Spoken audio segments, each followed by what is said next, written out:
Sa video, makikita ang isang nakahandusay na lalaki habang nadadaganan ng isang wasak na motorsiklo sa tabi ng isang nakatagilid na tricycle. Kuha ito ng isang netizen alas 5 ng hapon itong Miyerkules sa Barangay Santiago Old Nabua, Camarines Sur. Kinilala ang lalaki sa video na isang 26 anyos na lalaki, college student at residente ng Zone 8 Sitio Pito, Barangay Sagrada Familia, Buhi, Camarines Sur. Ayon kay Police Corporal Jonard Bufete, tagapagsalita ng Nabua Municipal Police Station, galing sa lungsod ng Naga ang tricycle na minamaneho ng isang 42 anyos na lalaki. Residente ng Barangay San Vicente, Gurong-Gurong, Nabua. Lulan ang 3 pasahero at patungo sa direksyon ng San Vicente, Nabua nang masalpok ng motorsiklo mula sa kabilang linya. Sa inisyal na investigasyon, hindi umano pamilyar ang rider sa nasabing kalsada at nagkataon na blind curve ang lugar ng aksidente na nauwi sa disgrasya. Pawang nagtamo ng injuries ang mga sangkot sa insidente.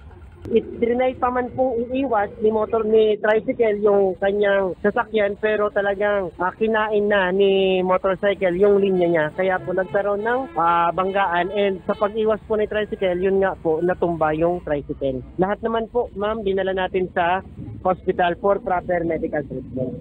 Napag-alaman din na walang driver's license ang rider kaya't papatawan pa rin siya ng penalidad. Yung pong walang driver's license, automatic yun, ma'am. Titikitan natin yun. Traffic ordinance sa LTO na batas na no license. And kapag po tayo hindi natin pamilyar yung kalsada, yung lugar na pinuntahan natin, lalong-lalo na kung tayo nagmamaneho ng mga sasakyan, motorman, tricycle, four-wheel drive, maging po tayong alerto o conscious sa kalsada o sa kalsada na dinadaanan natin.